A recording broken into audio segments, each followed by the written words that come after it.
Talk Show. Recorded live. Tom Murasso is a self-empowerment trainer and author of Born to Manifest, Law of Attraction Tools and Techniques, and the manuscript, Awakening into Oneness. Both are available at Amazon.com and Tom's website, borntomanifest.com. Hello, everybody, and welcome to another edition of Myth or Logic Radio. I'm Tom Murasso, and I am honored to have as my guest today Neale Donald Walsch. And Mr. Walsch is a modern-day spiritual messenger. His Conversations with God series of books has been translated into 34 languages, touching millions of lives and inspiring important changes in their day-to-day lives. Neale has also published 16 other works, as well as a number of video and audio programs. And available throughout the world, each of the Conversations with God books has made the New York Times bestseller list. And Conversations with God book number 1 occupied that list for over 2.5 years. Neale's work has redefined God and shifted spiritual paradigms all over the world. In order to deal with the enormous response to his writings, Neale created the Conversations with God Foundation, a nonprofit educational organization dedicated to inspiring the world to help itself move from violence to peace, from confusion to clarity, and from anger to love. I am deeply honored to interview Neale Donald Walsch in this pre-recorded edition of Myth or Logic Radio. Hello, Mr. Walsch. Well, hi. We could begin by you calling me Neale. I was asked you if I could call you Neale, so thanks for that. You know, I was introduced to your work 14 years ago, back in '95, and at that time I regarded it as, let's say, interesting. I didn't understand a lot of it, but it touched me at some level. And I filed it away on my bookshelf along with a lot of other books I was researching at the time on spirituality and looking for the great questions of life, like who am I and what am I doing here, and there's got to be more to life than this. But it wasn't until the Secret movie came out a few years back, and you said that quip at the end there about the salami sandwich, that I decided to reread your works again. And I must say, upon rereading, a light bulb went off, and suddenly I was having a conversation with God. I got it. So, Neale, should we always go for that salami sandwich? Always choose what feels good to us? And what about the guilt? You know, there's a lot of fat in salami and bread. Well, you see, it's a very interesting question. The answer is yes, we should always go for what feels good to us, always, in every instance. However, what feels good to us is the question. And if it feels good to us to put things in our body that we know are bad for us, and if that's how we choose to live our lives, then, you know, that's how it is. But I think that most people who reach a certain level of self-awareness, if not to say enlightenment, would question whether it feels good to them to do injury to their body, at least by overindulging in such foods. I mean, obviously, everything in moderation. You're not going to die from a salami sandwich once every month, but you are going to die from one if you have it 3 times a day for the rest of your life. Okay. So it's a question of going to our space of inner knowing about everything and seeing, well, you know, what does feel good to us? For instance, when I make a blanket statement, yes, do whatever feels good to you, a lot of people might jump up and down and say, what kind of a hedonistic approach to spirituality is that? So I try not to make such blanket statements unless I'm having the opportunity, which you've given me here, to elaborate and to say, well, now, wait a minute, let's consider that statement in the following context. Does it feel good to me to hurt someone else's feelings? Does it feel good to me to ignore the pleadings of my fellow human beings around me for some kind of help or assistance? Does it feel good to me to self-aggrandize and place myself above the rest of the crowd? You know, what does feel good to me? And when I begin to consider my answer in that context, I begin to notice something really startlingly simple.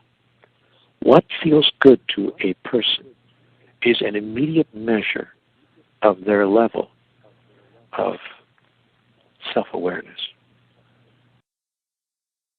Right. So it's their definition at that moment in time of where their self-awareness is.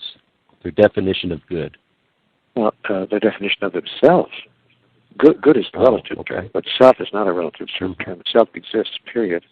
You know, Conversations with God says, every act is an act of self-definition. And I believe that to be profoundly true. So when I consider your question in that context, so Neale, does that mean we should all do whatever feels good? Yes. Within the context of how do you want to define yourself? Do you define yourself as a person who takes candy from babies? Well, you know, those are evolutionary decisions that only each individual can make. Mm-hmm. Neale, take us back for a moment, and I know you cover this in your work, but what is it you're actually doing here? You know, how did this all start? Are you channeling God, your higher self? Who are you talking with? I'm not channeling anything.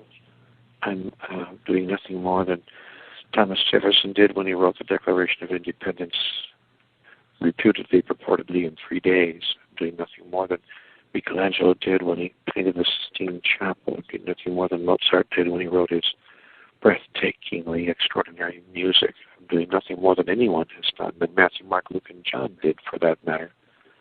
If those people actually existed by those names, if those aren't simply conglomerate names used by those who collected the writings about the life and times of Jesus Christ. I'm doing nothing more than anyone else has ever done, and that is, I am engaging in the act of inspired creation. If you ask Mozart, how in the world did you ever create such music? And if he were alive today, he might answer, well, honestly, I felt inspired by God. If you asked Thomas Jefferson, who could write such a document that stood the test of time for more than 200 years in 3 days? How did you do that? He might very well say, well, I prayed a lot and I was inspired by God. And so too with Michelangelo and the other people I've mentioned, people I haven't even spoken of, might say the same thing.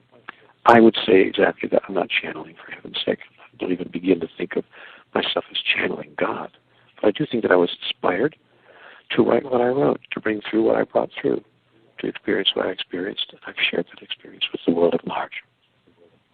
Mm-hmm. That is, I was inspired to share it with the world. Mm-hmm. In Book 1 it said, this will one day become a book. This dialogue will one day become a book. I didn't believe that.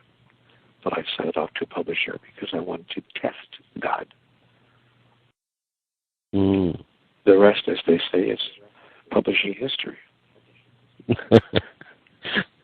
Well, in your latest book, Happier Than God, you take all the information about the law of attraction and personal creation and awakening to the truth of who we are and our ability to consciously create our reality, and you kind of bring it all together in a kind of handbook for playing the game of life. And it's all about being happy. Does that pretty much sum up what God wants to tell us? I think that God is wanting to invite us to live in a place of peace and joy and harmony, serenity, and love. And I think that God is showing us by every means open to humanity's receptivity to let us know that such a life is possible to live, that this is not impossible, and that human beings can live such a life. We would need to set aside some old belief systems and some old behaviors, but it is possible to achieve such an experience while we are here on the earth. I think that's the message of the book, and of that matter, all the book. Mm-hmm. Well, let's get back to manifestation. You say that people are not using attraction for the purpose for which it was intended. And I've often wondered about this as well. Would you please let our listeners know how we should use the tool of personal creation? Well, there's no should involved. You say how we should use the tools. Who would do the shoulding?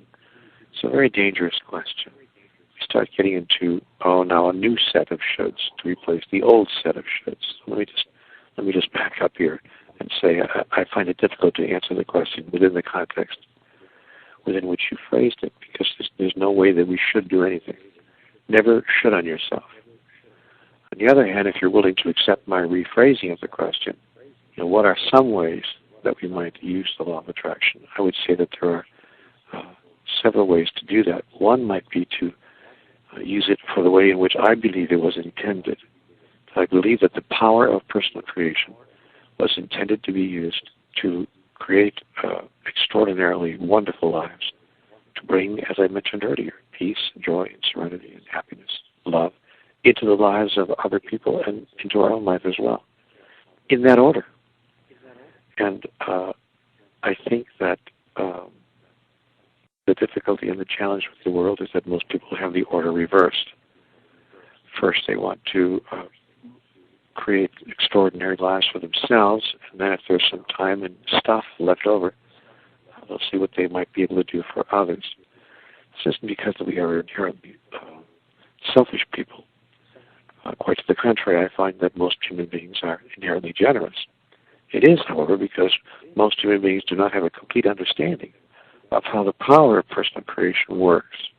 They do not understand that when we yearn for, work for, and even treat for, as the spiritual scientists like to use the word, or pray for, or meditate on outcomes that we wish to experience in our own lives, we're using the power of one.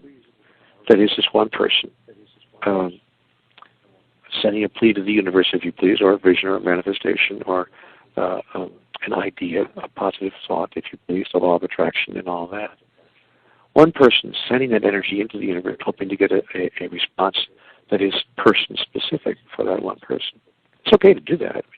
People do it all the time, and it can become very effective. On the other hand, another way to proceed might be to call forth the highest and grandest and most wonderful results in the lives of all those whose lives we touch. If we do that, we multiply the energy of creation that we pull through us by the number of people for whom we seek to produce such outcomes or to assist in that process of manifestation. So if it's my thought, I want more money, and I would like to produce and generate and manifest more money in my life, fair enough, and the universe receives that as a request for one, on behalf of one. But I'm sitting here saying, I would envision a world in which all people had sufficiency as their daily experience. And with particular relevance to people that are in my world, I would like them to have enough money to survive with dignity and comfort. And I dedicate my life to doing what I can to producing such an outcome. And I call upon all the heavens and the earth, the angels everywhere, and all the forces of creation that is possible for me to invoke, to bring that result through me and through all of us, to all of us, so that all of us can experience that joyful expression of life. If I do that, I'm suddenly multiplying the power of personal creation many-fold. And it's like putting a magnifying glass between the sun and a piece of paper. It ignites a level of energy transfer that can produce extraordinary results. That's why people like Martin Luther King Jr., who yearned not only for his own freedom and upliftment, which he had already achieved because of his power as a person, but for the upliftment of his entire race. That's why people like Gandhi, who yearned not only for his own sense of freedom and to be removed from the system that was engulfing his country at that time, with foreign rule by Britain and so forth. Why his work was so powerful, because he did his work and called forth his outcome on behalf of every person in his country. That's why the work of people like Lech Walesa and many, many others who you and I could both name here has been so extraordinarily powerful in our worldly experience. And we remember these people because they stand as striking examples of what one person can do